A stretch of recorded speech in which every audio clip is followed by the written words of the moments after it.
Let's get straight to the scene. And CNN's Scott McLean. Scott, walk us through what you're seeing and what we know. John, you talk about that kinetic force. Here's one example. This is actually across the street from the blast site, and you can see just how many windows are completely blown out.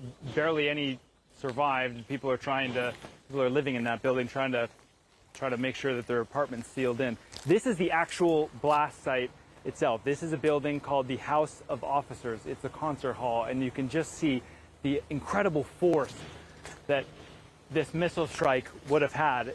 If we can, we'll take you in to give you a little bit of a better look. You can see there's a lot of firefighters here still on scene. Clayton, just be careful walking down here. There is glass absolutely everywhere. There is debris, I mean, every square inch, it seems. You can see they're still trying to put out hot spots, the firefighters, inside this building. And keep in mind, John, we're about 8 hours and 15 minutes since the actual blast went off. So I'll just pause here for a second to point out that this church here, just behind the actual concert site, has been badly damaged. Several windows gone. You can see the tops of the spires here they're sitting on the ground now. They're not actually attached to the church itself. They would have been blown off. We can take you over here, and we're trying to locate the actual epicenter of where this missile would have fallen, and somewhere in here would have been the actual blast site. It's just not entirely clear where. You can see, I mean, the pictures can describe it a lot better than I can. But what's really remarkable here, John, there's actually a couple of more crews coming in here. There's a dog, perhaps to look for some bodies. You know, the last update that we have is that there's 22 people who are dead. There's also a lot of missing as well, a few dozen who are still missing. And so they're still trying to comb through this building to see if they can locate any of the bodies. And you mentioned, John, as well, the fact that they're going to require some DNA tests to locate some people, which tells you a lot about just how much force there was and what kind of a condition they're actually finding these bodies in. What's really remarkable about this as well, and maybe we can walk through here if it's safe enough too, but what's really remarkable is, remember that Vinnytsia is nowhere close to the front lines.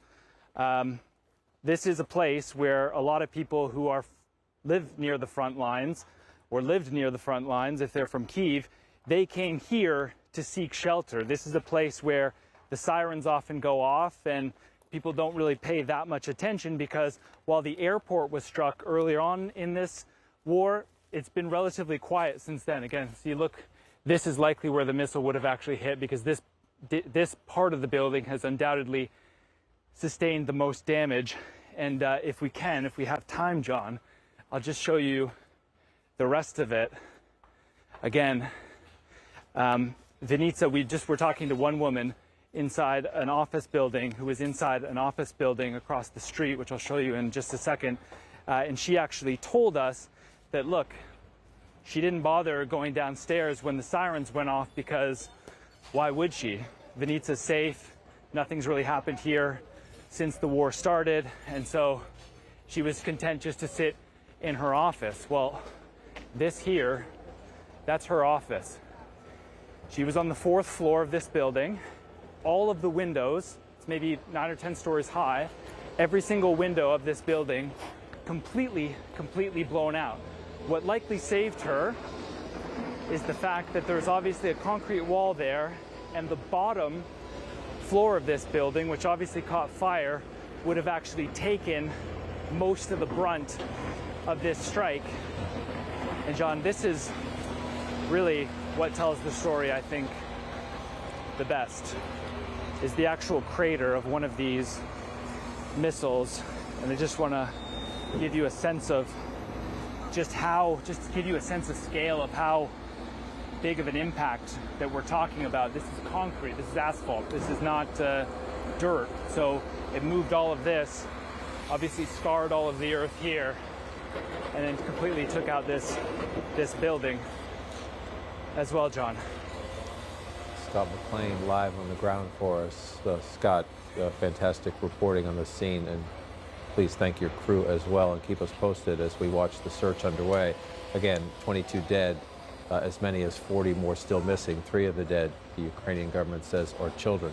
Scott McLean will keep searching the scene for us and get back to us. Let's get some perspective now from Susan Glasser. She's a staff writer for The New Yorker and, of course, a CNN Global Affairs analyst. You heard Scott there, Susan, at the end. Vinnytsia far from the front.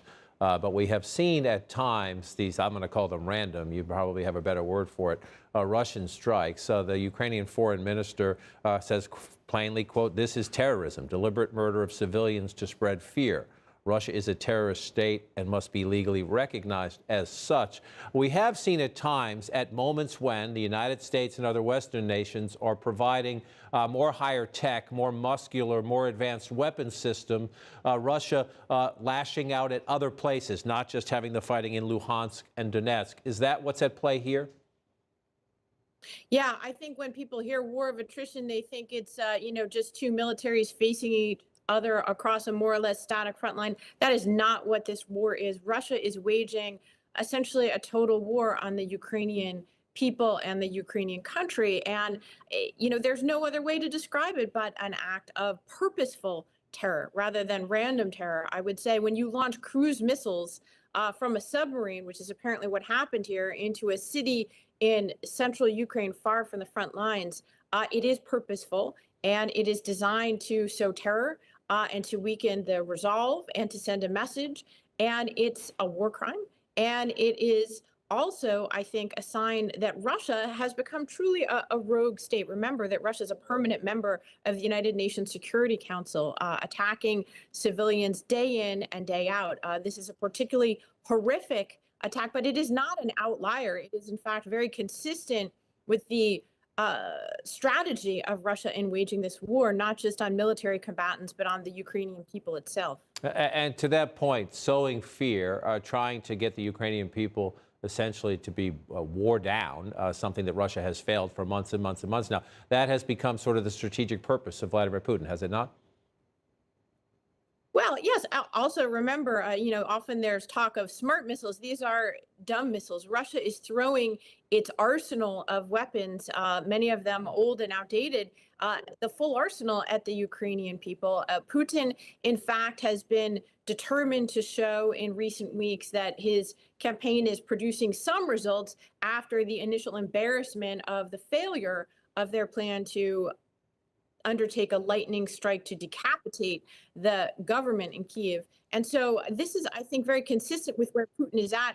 He still apparently believes in the possibility not just of holding the line, but actually of achieving some victory in Ukraine. But, he's achieving victory on the backs of Ukrainian children and Ukrainian office workers. And it's not clear where this is going to end up, but I think the message that Putin is sending is that he is by no means going to be satisfied just with taking territory in Ukraine's east. Remember, this is in central Ukraine, away from the actual fighting in the Donbass region.